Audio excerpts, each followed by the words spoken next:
A sociedade brasileira tem vários problemas estruturais que impedem a melhoria das condições de vida do povo. Um deles é a chamada dívida pública interna.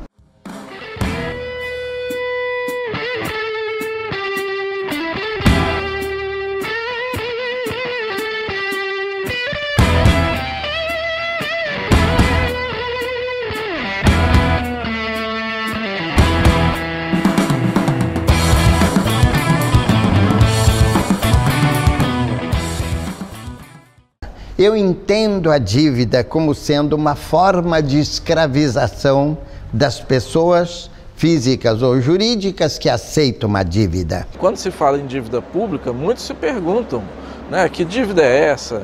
De onde ela surgiu? Né? A quem ela é devida? A quem está pagando essa dívida? Na verdade, é o povo que está pagando isso. Portanto, é imprescindível que nós possamos auditar essa dívida, até porque nós temos diversas provas de ilegalidades, de legitimidades dessa dívida, que começou basicamente na época da ditadura militar. Nós nos ingressamos no processo do endividamento público com a ditadura. Foi a política econômica instituída pela ditadura, que foi uma exigência americana, que deu início à dívida pública brasileira. Em 77, no governo Geisel, né? Quando o Delfim Neto falou na televisão, perguntaram a ele, se o senhor está pegando dinheiro lá fora, isso não é perigoso? Aí ele falou, perigoso como? Nós estamos usando a poupança dos outros para gerar o nosso desenvolvimento, que perigo tem isso? Só que, irresponsavelmente, ele pegou empréstimo a juros flutuantes. Pegou empréstimo a 6%, permitindo que a taxa variasse ao bel prazer dos Estados Unidos. E os Estados Unidos levou esse juro para 23% e quebrou o Brasil e todos os países latino-americanos. Os juros flutuantes, que é um crime em que a Convenção de Viena declarou que é criminoso o juro flutuante, elevou os juros da nossa dívida de 5% para 20%. Aí havia uma escolha, né, que era sentar na frente dos credores e dizer: vocês estão completamente ilegais em termos da legislação internacional, vamos fazer uma renegociação radical, não é? E a outra escolha era baixar a cabeça e aceitar os termos. Foi o que os governos da ditadura fizeram e nós então nos enfiamos profundamente numa situação terrível de não só nos tornarmos pagadores permanentes de um tributo eterno, que é o pagamento da dívida, é como um tributo colonial que a gente está pagando continuamente, uma sangria permanente dos nossos recursos, das nossas riquezas, às custas do suor e do sangue do nosso povo, como dizia o Tancredo, né? E, ao mesmo tempo, a gente se tornou exportador líquido de capital, que é outra coisa gravíssima.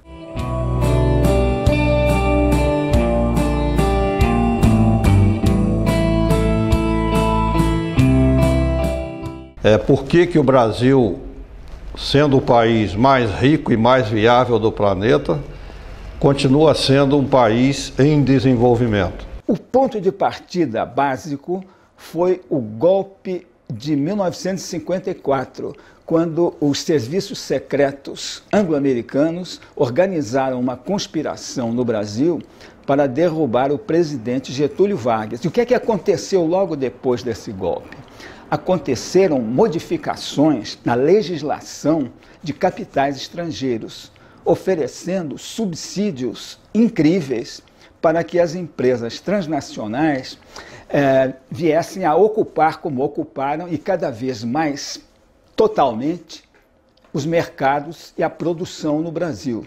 As nações que estavam desenvolvendo um processo político de promover o desenvolvimento autônomo, soberano, em função das suas necessidades, já não tiveram mais oportunidade de fazê-lo. O projeto de Getúlio Vargas foi por terra. A importância das estatais está em que elas contribuem para que o governo tenha uma autonomia de gestão. Um país que todos os setores estratégicos estejam entregues aos estrangeiros, ele não consegue ter gestão sobre a sua economia.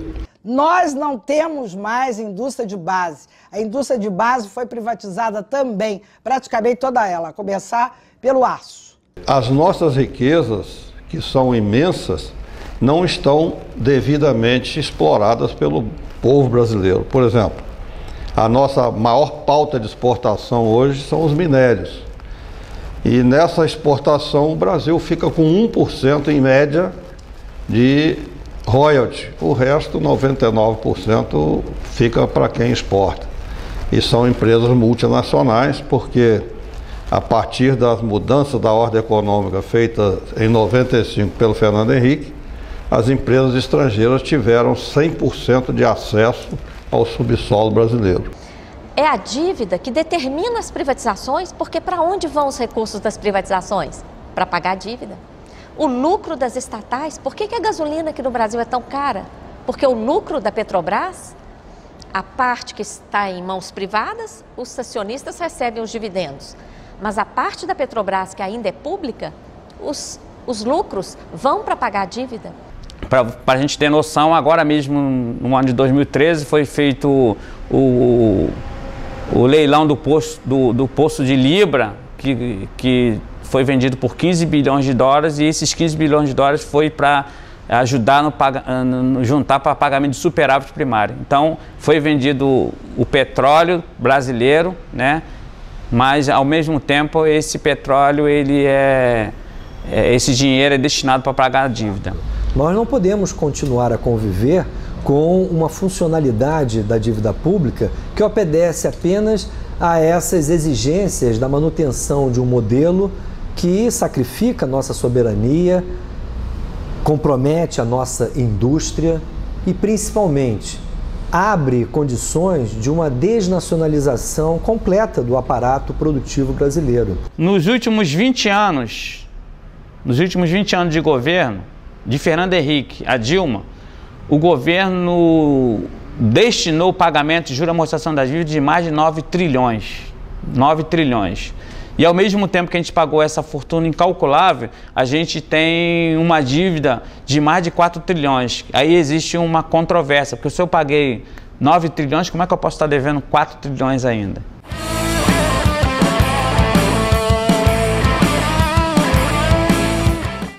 A dívida pública interfere em toda a economia do país, não é? Ela, além de representar uma subtração brutal de recursos do orçamento a cada ano, ela ainda pauta a política econômica do país. A principal meta que nós temos hoje no nosso país é a meta de superávit primário. Toda a economia do país fica refém dessa meta. Nós não vamos conseguir resolver os problemas que nós temos de saúde, de educação, de transporte público, de moradia digna, de reforma agrária, se nós não suspender o pagamento dos juros da dívida interna, que hoje é chamado do superávit primário. O que é o superávit primário? Todas as receitas do governo, todas as despesas, antes de pagar os juros. Então, antes de pagar a conta, o que sobra um dinheiro. Depois que vai pagar a conta, não sobra mais nada. Então, o superávit primário é uma brincadeira para enganar as pessoas. O Brasil e a Argentina são os únicos dois países das Américas que praticam superávit primário. Ou seja, que se comprometeram com o Fundo Monetário de garantir uma parcela religiosamente guardada dos impostos para pagar esses juros. Nenhum outro país. Quanto mais o Brasil paga, mais ele deve. Fernando Henrique Cardoso, em 8 anos como presidente da República, pagou de juros da dívida quase 2 trilhões. Lula, em 8 anos, 2 trilhões. Atualmente é só verificar quanto a presidente da República já pagou. E aí vem a lei de responsabilidade fiscal. Não pode gastar mais do que arrecada. E aí Mas para pagar os juros da dívida, vão cortando despesas públicas, o chamado superávit primário, economia para pagar os juros da dívida. Só que a lei de responsabilidade fiscal só permite gastar mais do que arrecada para o pagamento da dívida.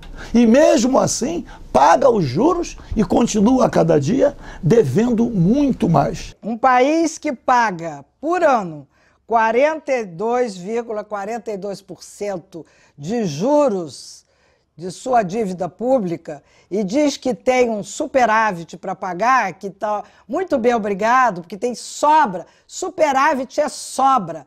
Não nos sobra nada.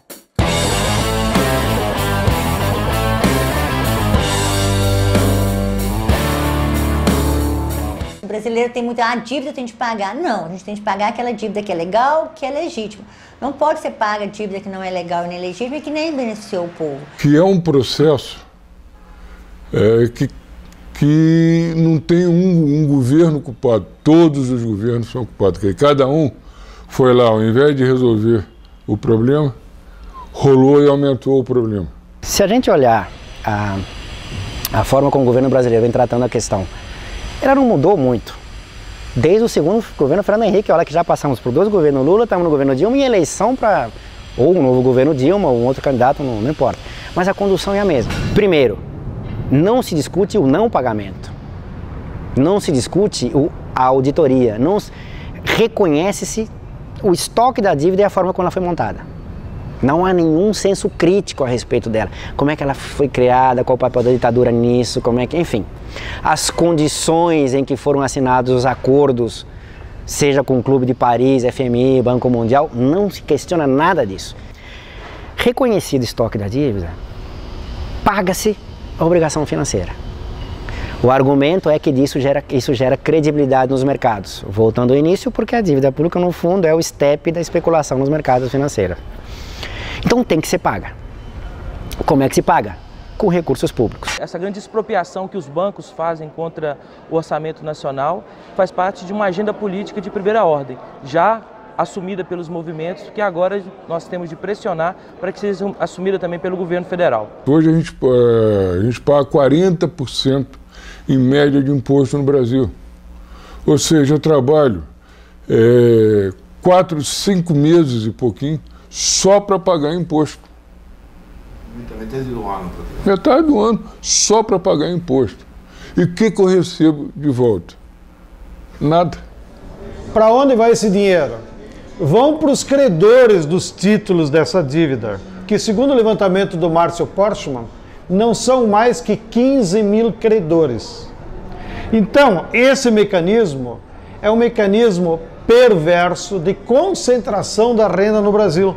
Então vocês podem imaginar, 200 milhões de brasileiros pagam imposto, 30% desse imposto, em vez de ir para a educação, para a reforma agrária, para a saúde, vai para os juros da dívida interna, vai para 15 mil famílias, que acumulam esse dinheiro e ficam mais ricos. Compram apartamento, recompram um dólar, fazem qualquer coisa.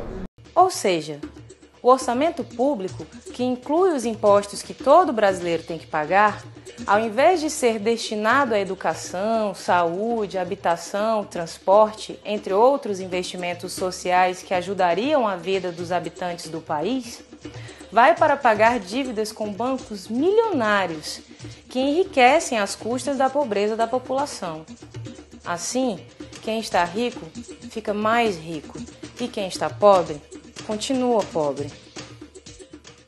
Na década de 80, nós devemos ter pago aqui na América Latina cerca dos 500 bilhões de dólares, né? Por uma dívida gigantesca, mas sobretudo por causa também da taxa de juros extremamente elevada que nós pagamos nesse período. Então a dívida pública ela tem um salto astronômico. O Sarney chegou a instaurar a CPI dos bancos. Não durou mais do que algumas horas. Eles conseguiram imediatamente retirar assinaturas que eram suficientes para dar continuidade. Você vê o poder que essa gente tem, que os banqueiros têm. No governo Sarney, não consegue nem continuar pagando os juros de amortizações, e aí tem uma moratória obrigatória porque o país não tinha reserva suficiente para continuar pagando os juros da dívida. Quando houve a inadimplência, não por decisão soberana, senão porque não havia um centavo de dólar para pagar coisa nenhuma. E a economia mundial estava sendo alimentada pelo endividamento público. A primeira coisa que Fernando Henrique fez nesse campo, além das privatizações e da abertura do mercado para o capital estrangeiro, foi transformar a dívida externa brasileira em dívida interna. Comprou os títulos dos estados e municípios e foi nacionalizando, ou melhor, federalizando a dívida pública brasileira. O governo Fernando Henrique tinha um processo de desnacionalização da Petrobras. Chegou até a colocar o nome de Petrobrax para facilitar a pronúncia dos compradores estrangeiros. Desde 1994, o Brasil convive com uma combinação de situações extremamente perversas, particularmente a combinação de juros muito elevados e, ao mesmo tempo, de um dólar barato. Esse foi o caminho encontrado principalmente pelos bancos e multinacionais para a estabilização da economia do país sob o ponto de vista monetário. Mas as consequências que isso gera, sob o ponto de vista, em primeiro lugar, do orçamento público da União, são gravíssimas. Essas consequências comprometem hoje quase metade desse orçamento com pagamento de encargos financeiros. O que é a lei da responsabilidade fiscal? É que nós temos que ter responsabilidade de ser bons pagadores, entendeu? Mesmo à custa das nossas riquezas. A Margaret Thatcher, já na década de 80, 90, ela dizia assim, se o país não tem condição de pagar sua dívida, que venda suas reservas, seus minerais, que venda suas terras, que venda tudo, mas nos pague. Ela teve a petulância, a coragem de dizer isso. E acontece que o governo Fernando Henrique seguiu à risca essa proposta.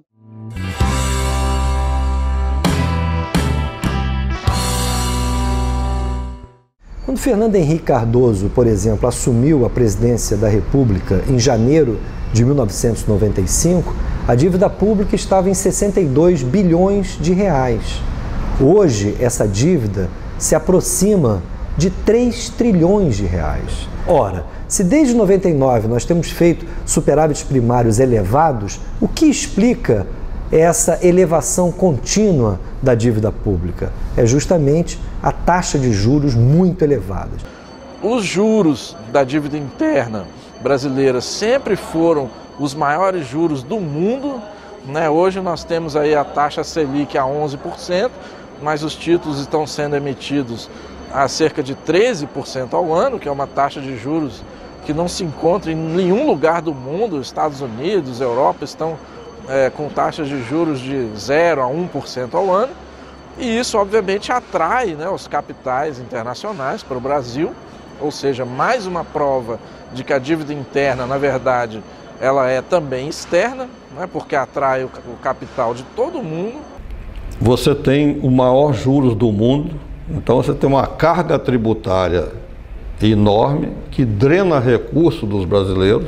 Você põe uma carga tributária entre as maiores do mundo e paga aos bancos o maior juros do mundo, então você transfere a renda brasileira para os bancos, e fundamentalmente bancos estrangeiros, porque muitos desses bancos brasileiros aí têm maioria de capital estrangeiro, né?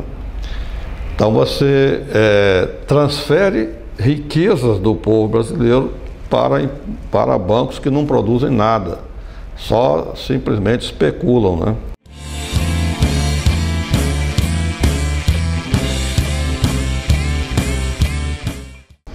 Acho eu que é impossível você tomar de volta qualquer dinheiro de banqueiro. Na minha conta corrente, volta e meia, eu noto que me roubaram alguma coisa. É difícil, eu acho impossível a gente recuperar isso de volta. Mas se a gente não tivesse essa dívida, e é verdade, quanta coisa a gente não estaria fazendo? Quando a gente vê aquele gráfico de pizza que está aqui na revista da Editoria Cidadã da Dívida, mais de 40% é serviço da dívida, para pagar juros. Mais de 40% é para você, então, engordar quem já está rico. Banco, para dizer simples, o que é um banco? Um banco é uma instituição que empresta porque pegou emprestado. Banco é basicamente isso. É o que fazem as pessoas com esse dinheiro. Quer dizer, para que serve praticamente esse dinheiro? Não é? Quer dizer, Marx já disse uma vez numa nota de rodapé que se chegasse algum estrangeiro na Inglaterra, ficaria difícil explicar o que faz um banqueiro, né? Quer dizer, a gente pode explicar que um pedreiro constrói casas, a gente pode explicar que um médico cuida das pessoas quando ela fica doente, a gente pode explicar que um professor ensina coisas àqueles que não sabem. Agora, o que faz essa figura que se arvora a deter a maior parte da riqueza nacional, né? Além de andar de terno, jatinhos e voar para casa de helicóptero quando acaba o seu dia, né? Qual é a função que essa pessoa ocupa? O que é o spread bancário?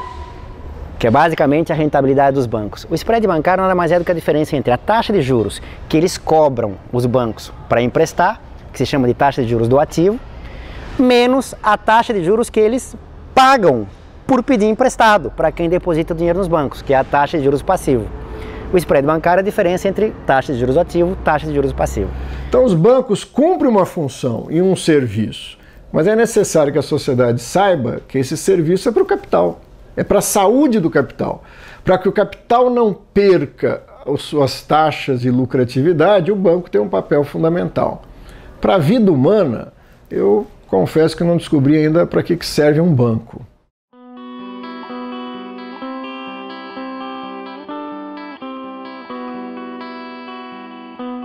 Na Constituição de 1988 estava previsto uma auditoria da dívida pública brasileira. A Constituição brasileira, por exemplo, determinou que o Congresso fizesse uma auditoria para saber o que é ilegal, o que é impossível de cumprir. E até hoje o Congresso não a fez.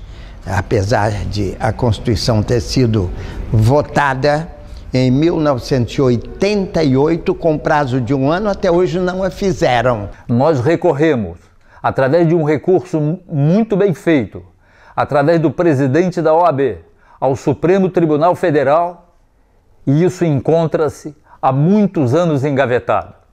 Existe na própria Constituição a suspeita, no artigo 166 da Constituição, de que houve uma fraude nesse artigo. O que acontece em 88 com relação especificamente à dívida pública? Acontece o seguinte, uma fraude perpetrada com a introdução de um dispositivo na Constituição que nunca foi sequer discutido nem votado. Foi uma fraude grosseira no artigo 166, parágrafo 3º, inciso 2, em que introduziram esse dispositivo, ou seja, privilegiando o serviço da dívida no orçamento. Então,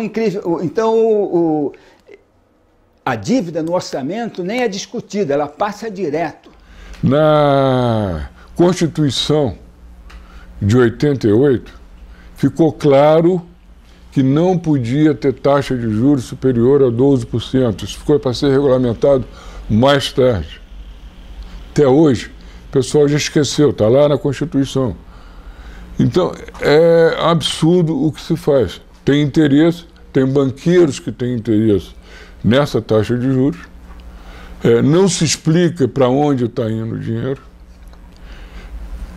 e cada vez mais nós vamos numa bola de neve.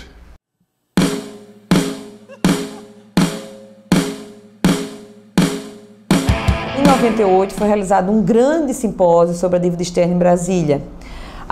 No simpósio foi tirado que nós realizaríamos um tribunal da dívida externa, que aconteceu aqui no Rio de Janeiro, em abril de 99, com mais de 2.500 participantes. Passado o tribunal, nós fizemos uma reunião em seguida e resolvemos chamar, então, um plebiscito, uma consulta popular. No ano 2000 fizemos o plebiscito, mais de 6 milhões de votos, levamos ao Congresso, ao presidente que não nos recebeu, ao Senado, à Câmara, ao Legislativo e ao Executivo os resultados, um documento com o resumo dos resultados e das demandas que nós fazíamos ao governo.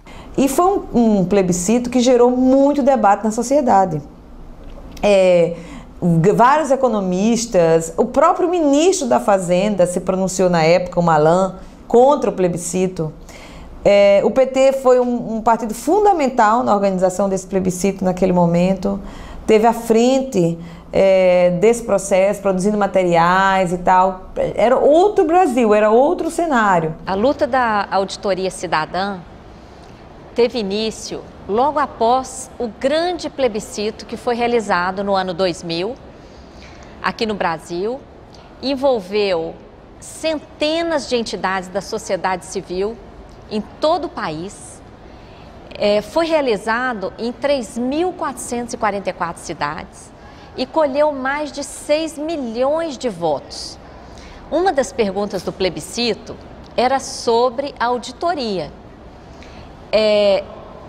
Então, a pergunta era mais ou menos nesses seguintes termos: você concorda em continuar pagando a dívida sem realizar a auditoria prevista na Constituição? Mais de 6 milhões de pessoas, Pronzato, responderam não. Ou seja, as pessoas queriam que se fizesse uma auditoria para que se soubesse que dívida era essa. O que é auditoria? A auditoria da dívida nada mais é do que você fazer um levantamento minucioso da forma como essa dívida foi construída. Inclusive, não apenas, mas inclusive da legalidade ou ilegalidade de como essa dívida foi construída. Porque percebam, se o estoque da dívida a cada período nada mais é do que a dívida no período anterior, mais nova dívida criada, mais quanto ela cresceu pela taxa de juros, se eu tenho alguma contaminação de ilegalidade em algum momento, o próprio crescimento lá na frente dessa dívida está contaminado por aquele ponto de partida. Se você identifica essa legalidade num tipo de auditoria, você fala, a partir daqui eu não reconheço o resto, que cresceu com base nisto. É uma forma mais dura, inclusive, do ponto de vista jurídico, de renegociar os termos do pagamento da dívida. O Brasil, no ano passado, foi o 7º maior PIB do mundo e foi o 85º em desenvolvimento humano. Quem é responsável por esse hiato? A dívida. O endividamento é o principal responsável. O que nós queremos com a luta da auditoria cidadã da dívida é que os recursos cheguem aonde devem chegar. O Brasil, um dos países mais ricos do mundo, é extremamente injusto. Nós não temos aqui uma saúde pública decente, uma educação decente, transporte, um cuidado com as pessoas, com os idosos, com os jovens. Não temos. Por quê? Se somos tão ricos. A dívida sangra os recursos e não deixa que os recursos cheguem onde devem chegar. Se a gente se endividasse para progredir, para crescer, eu seria a primeira a dizer, não, é uma boa dívida. A dívida pública no Brasil, infelizmente, não tem cumprido as funções que, em geral, a dívida pública oferece para os países que buscam o seu desenvolvimento, do seu ponto de vista soberano, do seu ponto de vista, especialmente, de conferir ao seu povo o bem-estar. Aquela ideia que, em geral, a sociedade tem, que a dívida seria um instrumento de financiamento, que a dívida corresponde a um recurso recebido pelo país e por isso tem que ser paga, há décadas não tem sido assim no endividamento público, tanto interno como externo dos nossos países. Nós chamamos isso de sistema da dívida. É um sistema com várias engrenagens. Esse sistema corresponde a distorção da utilização do endividamento público, de tal forma que ele deixa de ser aquele instrumento teórico de financiamento do Estado e passa a ser um mecanismo de subtração de recursos públicos. Porque, na realidade, o que está sendo feito no Brasil é dívida para pagar dívida. A dívida é uma coisa que às vezes é necessária para um governo, ela é. Ninguém descarta que uma dívida não é necessária, mas a dívida tem que ter uma contrapartida de serviço. Não existe. O que está acontecendo no país é que, como o Brasil não consegue pagar os juros, ele cria mais títulos e paga, e é por isso que a nossa dívida cresce. Porque se houver, em qualquer economia, quando você tem uma amortização de uma dívida, a dívida tende a diminuir, não a crescer. Se você está fazendo amortização, nós estamos pagando em dia, como é que a nossa dívida cresce? Porque, na realidade, o que está sendo criado é dívida sobre dívida.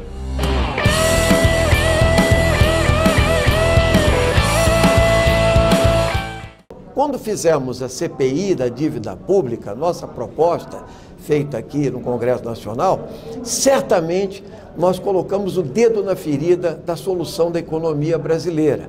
E, infelizmente, não foi possível passar o relatório inteiro, mas teve uma repercussão grande e nós levamos ao Ministério Público Federal um documento de quase 1000 páginas analisando as ilegalidades, as irregularidades da dívida pública e mostrando que só uma auditoria da dívida, né, e o cancelamento dos contratos que são ilegais, irregulares e imorais, entende, poderia arrecadar para o país uma fortuna, como foi feita no Equador, em que 70% da dívida foi cancelada depois de uma auditoria proposta pelo governo equatoriano e se economizou mais de 10 bilhões de dólares naquele país. Eu tive a honra de ser uma dessas pessoas nomeadas no decreto do presidente Rafael Correa. Fui para o Equador. Foi um trabalho histórico, porque tinha apoio político do presidente e tinha respaldo legal num decreto. Entregamos o relatório para o presidente Correa em setembro de 2008. Com base nesse relatório, ele já suspendeu o pagamento dos juros que seria devido em novembro e dedicou todo esse valor para investimentos em saúde e educação. Dessa forma, o Equador anulou 70% de sua dívida externa em títulos e, com esse alívio, pôde aumentar os investimentos em saúde e educação. Nesses poucos anos, já foi erradicado o analfabetismo, implementada a educação integral. A saúde pública, que já não existia no Equador, foi recuperada.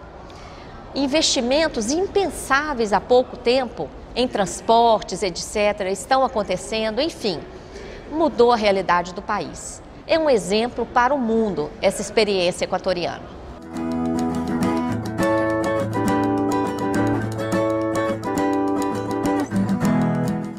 A moratória, para além de uma discussão, que também é importante, do pago ou não pago, é uma forma de forçar o credor a sentar na mesa para renegociar os termos dessa dívida. A Argentina fez basicamente isso. Falou, não pago. Ou não é que não pago, porque ela continua pagando, mas eu pago, não pago do jeito que está, mas eu vou pagar se a gente renegociar o perfil dessa dívida. A crise argentina, né, dos fundos abutres mostram claramente, e o nome nos parece extremamente adequado, né, mostra o caráter pouco sério dessas instituições. A Argentina também possui um fato histórico em relação à dívida, que é uma sentença judicial que condenou a dívida externa argentina, considerando-a ilegal, imoral, ilegítima, que é decorrente, é conhecida como sentença Olmos. Infelizmente, as autoridades argentinas não levaram isso em conta e renegociaram sucessivamente essa dívida em processos que provocaram enorme prejuízo ao povo e à economia do país.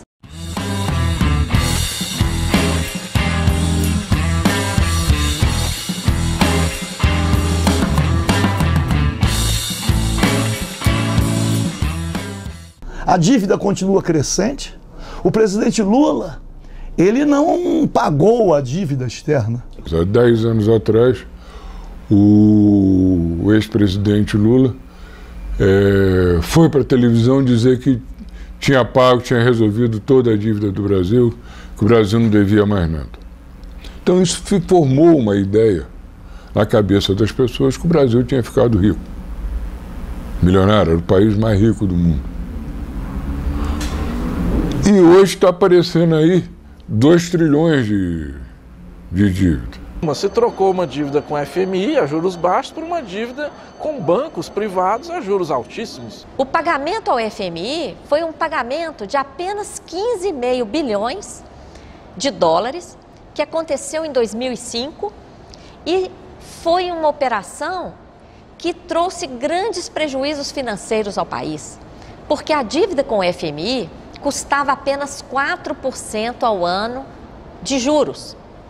Para pagar para o FMI, o Brasil emitiu títulos da dívida interna que custavam mais de 19% ao ano de juros. Então, foi uma operação que não trouxe nenhum benefício ao país, ao contrário.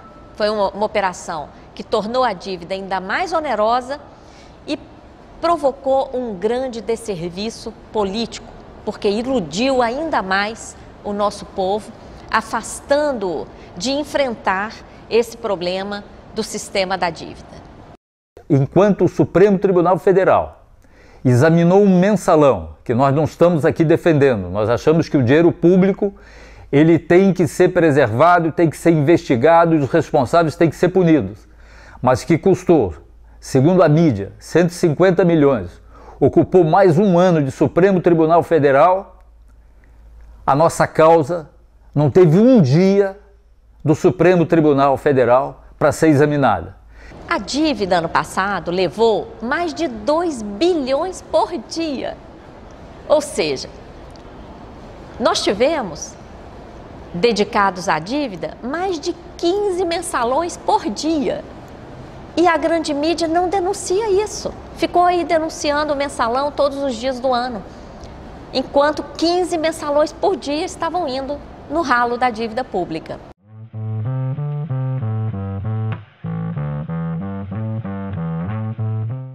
Os banqueiros estão fazendo uma brincadeira com o governo.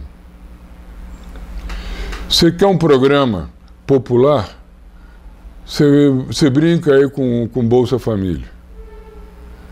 Você pega 20 bilhões por ano e distribui aí para os pobres. E não se preocupa com os 240 milhões que nós estamos ganhando. Então, os banqueiros concordam em pagar que o governo gaste uma migalha para maquiar a opinião pública, enquanto a taxa de juros, o interesse do banqueiro é 10 vezes superior àquela migalha que sai no Bolsa Família. Mais ou menos a conta é essa. A existência de política social compensatória é melhor que a inexistência de política social compensatória. Óbvio, ninguém discute isso. E essa é a base objetiva para, enfim, o governo ter esse tipo de apoio social. É melhor ter que não ter. Agora, o que eu quero discutir é por que você tem. Primeira coisa importante é o seguinte: se a política social é compensatória, é porque ela está compensando algo. E se ela está compensando, ela não está resolvendo. Então, ela vai ser necessária ad eterno. A questão é, não estou discutindo a existência da política social compensatória, é porque você não, paralelamente, não resolveu o problema que faz com que você tenha que ter uma política social compensatória. Essa é a primeira coisa. Segunda coisa é o seguinte: de que maneira isso é feito? Então, por exemplo, Minha Casa Minha Vida. Como é que se faz no Minha Casa Minha Vida? Ah, você dá casa para a população, sim. Mas você está financiando quem? Construtoras. Que tem como lógica de acumulação o quê? Como é que é a lógica de valorização do capital das construtoras? É a mesma lógica de valorização do capital fictício. Você está dando bolsas para pessoas que nunca tiveram a chance de entrar na universidade, entrar em universidade privada com subsídio de Estado. Que bom que elas entraram na universidade, porque antes não entravam. Sim, mas qual é a lógica disso? Passar recurso público para garantir valorização de universidade privada e as vagas de universidades públicas estancadas. Defender política social não é ser anti-neoliberal. O que te faz ser liberal ou neoliberal ou anti-neoliberal é a forma da política social que você implementa. Política social focalizada, compensatória, é a política social do Banco Mundial. E não venham querer me dizer que a política social do Banco Mundial é crítica, heterodoxa, anti-neoliberal, que de fato não é. Não pergunte nada, não pergunte nada. Não pergunte nada, não pergunte nada.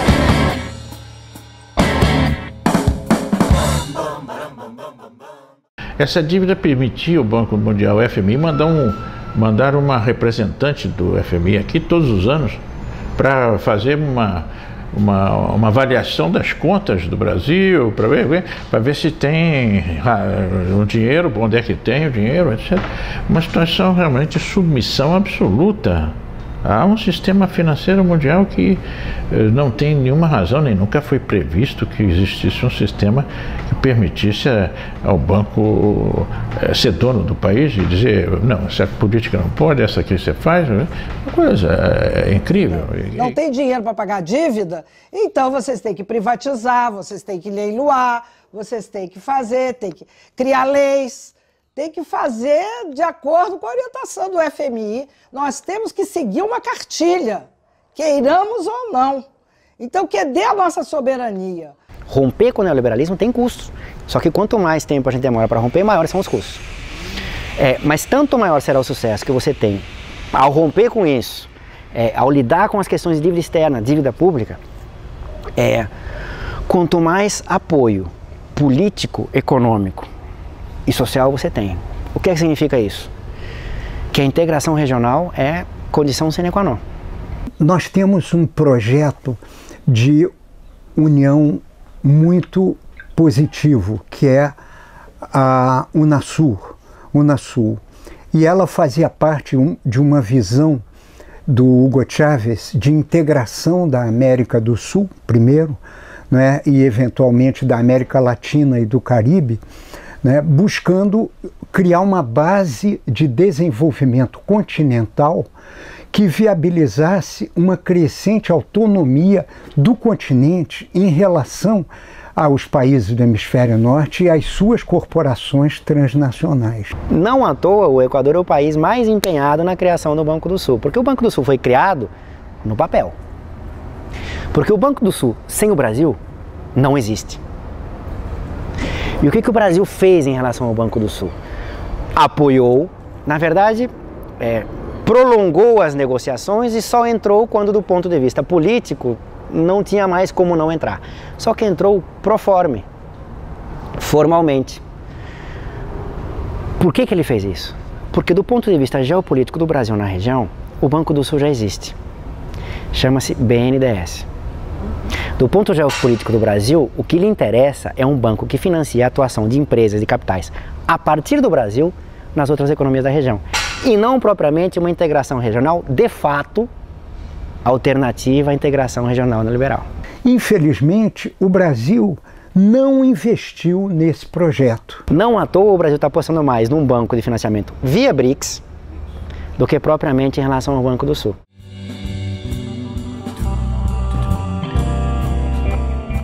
Mas nós estamos nos transformando numa nação ocupada pelo capital estrangeiro. Conseguiram colocar a ditadura do capital. Conseguiram. Não precisamos mais ter uma ditadura civil-militar, porque o povo está preso por algemas invisíveis, correntes invisíveis, essa dívida pública. Hoje em dia você não precisa de exército. Há um domínio puramente financeiro e econômico, e hoje essencialmente financeiro. Então nós fomos capturados pelo capitalismo internacional através de dívidas. O que ocorre é que a dívida pública tem uma funcionalidade dentro da forma capitalista. Marx já apontava isso lá no Capital, quando dizia ironicamente que a única coisa no capitalismo que é de fato socializada, que é de fato pública, é a dívida. A dívida pública passa a ter então aí uma funcionalidade de ser um dos instrumentos de carrear riqueza pública para as mãos privadas. O crescimento da dívida pública é uma condição sine qua non para a expansão da especulação nos mercados financeiros, inclusive privados. O mercado internacional se articulou para se impor no mundo através do mercado financeiro. Os bancos hoje, associados às grandes empresas, eles controlam o crédito e, portanto, definem o investimento nesse país. Cresceu muito a dívida interna, notadamente porque o Banco Central é completamente um feudo dos banqueiros. O Banco Central, apenas no organograma oficial, ele está subordinado ao governo federal. Na prática, ele serve por completo ao interesse dos aplicadores, ou seja, do grande capital, dos banqueiros. Portanto, mudar a política macroeconômica, reduzir a taxa de juros, ter uma taxa de câmbio que seja um elemento de defesa da nossa indústria nacional, seriam elementos fundamentais. Mas para isso é necessário, acima de tudo, uma mudança no quadro político do país.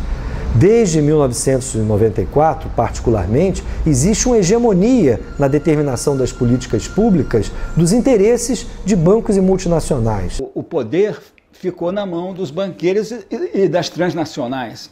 Então, eles são a classe dominante, eles determinam a eleição dos políticos. Mas a gente também tem que criar mecanismos, né, econômicos para romper com a banca internacional, porque a nova ditadura hoje não é a ditadura dos militares, é a ditadura dos banqueiros, é a ditadura da banca internacional. Isso a gente tem que romper e seguir o exemplo da Islândia, que não paga a sua dívida e ainda mandou prender os banqueiros.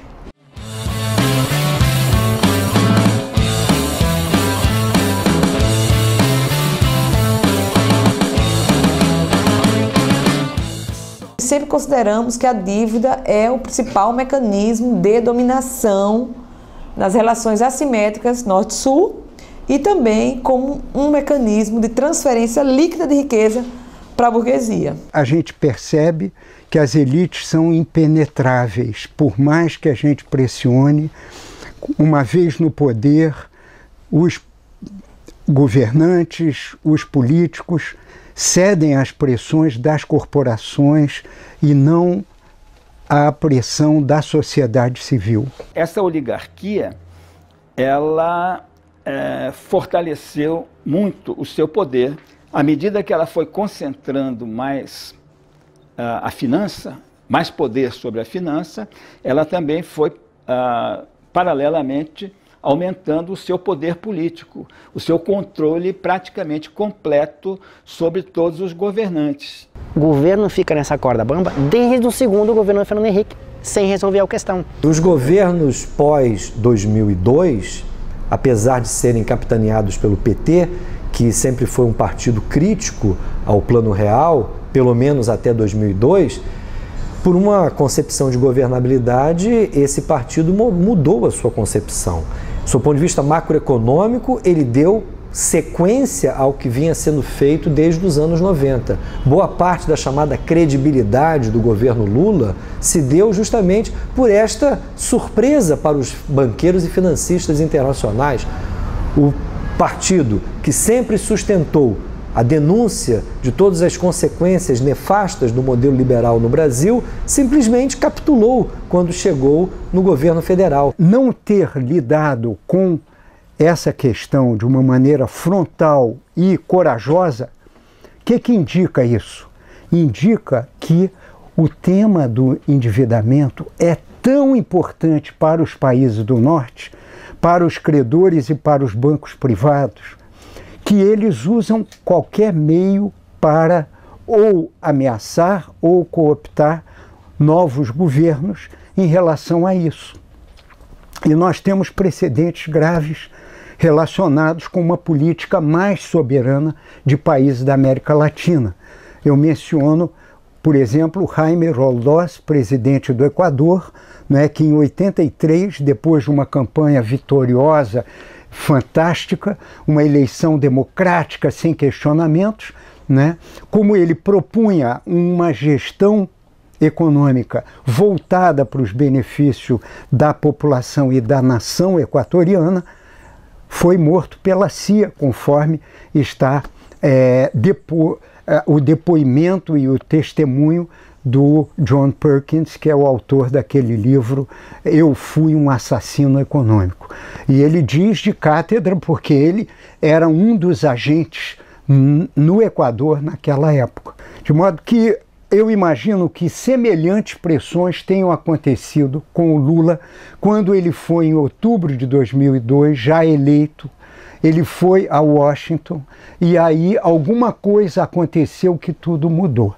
Ele nomeou o Henrique Meirelles presidente do Banco Central, e o Henrique Meirelles era o presidente do Bank Boston, que era um dos credores do governo brasileiro. Portanto, inimaginável a gente ter um presidente de banco transnacional virando gestor do Banco Central, que é a chave, né, do sistema da gestão financeira do governo federal. Nós estamos convencidos que a resposta não é técnica, né? Quer dizer, as condições para realizar uma moratória, uma auditoria na forma como nós acreditamos que seja necessária. E mais que isso, tirando as conclusões de uma auditoria dessa, as atitudes políticas a serem implementadas, isso não é tarefa de um Banco Central forte, de um ministro da Economia decente. Isso é tarefa de uma mudança profunda de correlação de forças na sociedade latino-americana e mundial. Esse fragmento de classe monopolista financeira tem um poder muito grande. Para contrapor a esse poder, é necessário, como dizia já o bom e velho Maquiavel, só o poder limita poder. É necessário que o povo, que os trabalhadores, que a classe trabalhadora constitua-se num poder para fazer valer sua vontade. Eleições com a presente estrutura econômica e midiática, né? Com a concentração também da mídia e de tudo mais que há aí, não existe, a meu ver, chance alguma, nenhuma chance de reversão desse quadro, somente com um tipo de mobilização popular. Aquela manifestação de rua, grande parte daquela população que estava na rua não sabe o que acontece com o endividamento público. E por conta disso, eles estavam reivindicando coisas no varejo. Quando o tema central, para mim, na minha visão, são dois. O primeiro é a dívida pública, o segundo é a democratização da mídia.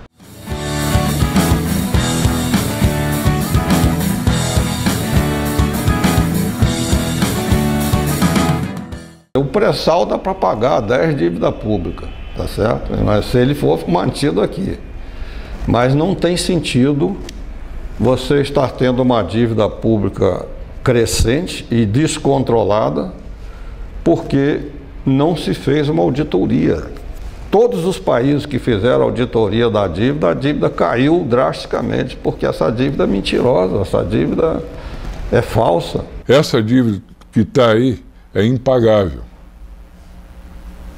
Não adianta ficar sonhando com o petróleo que vai vir daqui a 20 anos lá do pré-sal, porque quando chegar esse petróleo, a dívida vai estar num buraco tão grande que é impagável. Então, não adianta o Brasil ficar jogando para o futuro, contando com pré-sal, com pós-sal.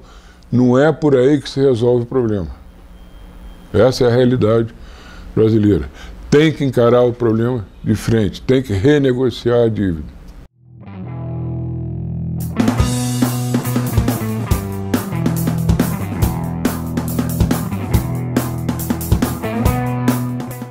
O tema da taxa de juros e o tema do superávit primário precisa ganhar as ruas para que a população tenha conhecimento. A dívida pública atualmente no Brasil é um tema que não é abordado, principalmente pela grande mídia. E por que não se fala disso?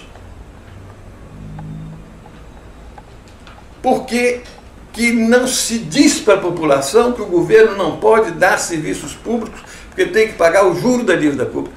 Porque isto é de uma injustiça brutal e que teria consequências políticas muito graves, não apenas para o governo, como para a própria oposição. Porque a oposição não está liberta de responsabilidades na formação da dívida pública. Então, assim, quando eu fui preso, eu estava lutando para a educação, melhoria da educação. E quando eu fiz assim, aí foi aí que eu pensei, vamos estar com a melhoria da educação, mas e aí? O Brasil diz que falta verba para a educação. Ué, mas onde está a verba? Aí eu me fiz a pergunta, mas onde está essa verba? A gente não paga tanto imposto, mas onde está essa verba? A gente tem um PIB de 2,3 trilhões aí, né? Então, se um PIB tão alto, somos o 7º país de maior economia, né? Um país rico, como é que a gente não tem dinheiro para educação? Foi aí que eu conheci, porque esse dinheiro da educação é roubado para a dívida pública. Uma das dos escudos dessa ordem econômica tão desigual é tornar esse tema árido, né? É fazer com que ele seja desconhecido da população. As pessoas parecem que precisam fazer um curso de economia para entender o que são esses meandros tão difíceis da dívida pública, né? O próprio sistema, ele coloca o tema como sendo muito difícil, ele apresenta como sendo muito difícil para que a gente não tenha aprofundamento. Na realidade, eu não tenho nenhum conhecimento de economia, mas eu estou aqui conversando com você com algum conhecimento do que eu estou falando, porque eu li e porque eu adquiri essa informação. Só o despertar desse tema já é interessante. Se toda manifestação de rua tivesse esse tema em pauta, as assembleias populares tivessem esse tema em pauta, fazer palestras em escolas, para os professores e para os alunos, tentar informar uma maior quantidade de pessoas, eu acho que aí poderia ter um maior empoderamento do povo mesmo, popular. Na construção dessa mobilização que vai permitir uma verdadeira saída deste problema, é preciso que cada um se sinta responsável. Nós queremos que haja realmente uma conscientização do público. E assim, isso é um trabalho de formiguinha. É na fila do ônibus, é na fila do banco, é na fila do mercado, é estar almoçando, é estar trabalhando, é conversando sobre isso. É muito importante que cada um de nós tenhamos algo assim, ó, nas mãos, ó. Um panfletinho desse aqui, em que fala dessa questão. Não é só sentar dentro de uma sala, né, e você falar sobre a auditoria. Você tem que invadir os movimentos. Seu movimento tem que crescer nacionalmente para que a gente possa pressionar o governo e para que haja, então, a auditoria nos moldes de uma auditoria cidadã da dívida pública, ou seja, com a participação da sociedade civil. O Brizola costumava dizer que a dívida externa é como uma bomba de sucção que não deixa aqui ficar como as veias da América Latina, que o Galeano também descreve. Mas eu diria, o Brizola fala em bombas de sucção, eu diria que é um guincho que nós temos atrás das nossas costas, que quando a gente tenta correr, aí o guincho nos puxa.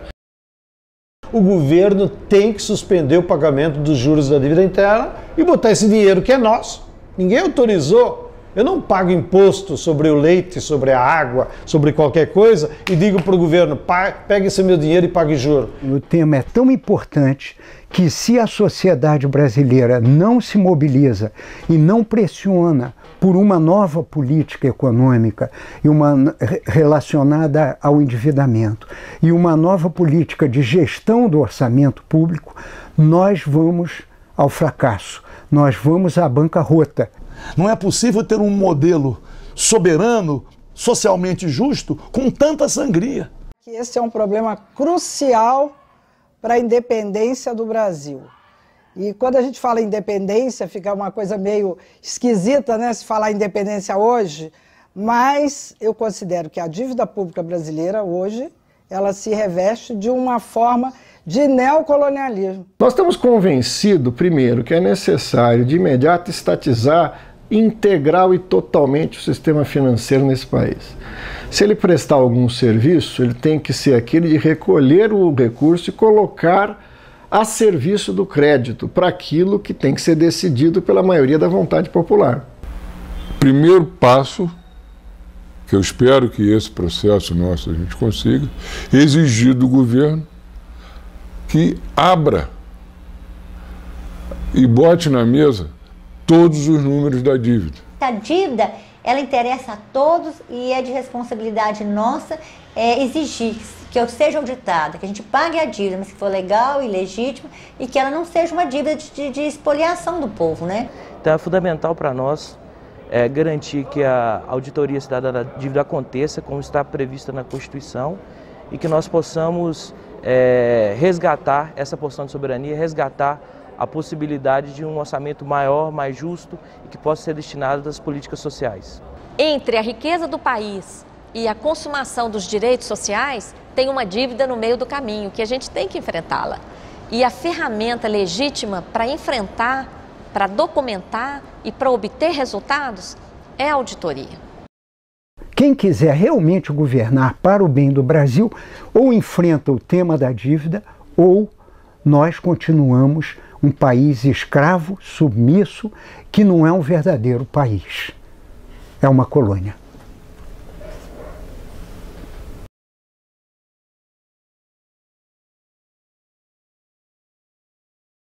Cheque a conta! Audita, audita, audita essa dívida maldita. Audita minha gente, audita presidenta, audita que assim ninguém aguenta. São mais de 2 milhões por dia. 2 milhões? Por dia, gente fina, por dia. Tem uma linha no noticiário e nós pagando só de otário. Tem uma linha no noticiário e nós pagando só de otário. Chega a conta pra estancar essa sangria, quase metade do orçamento federal. Assim não dá, assim tá mal. Quase metade do orçamento federal. Assim não dá, assim tá mal. Título 10 da Constituição, artigo 26. Tá devagar, tá de bobeira, meu irmão. MPF, cadê você? Tá devagar, tá de bobeira, meu irmão. MPF, cadê você? Cheque a conta! Audita! Audita!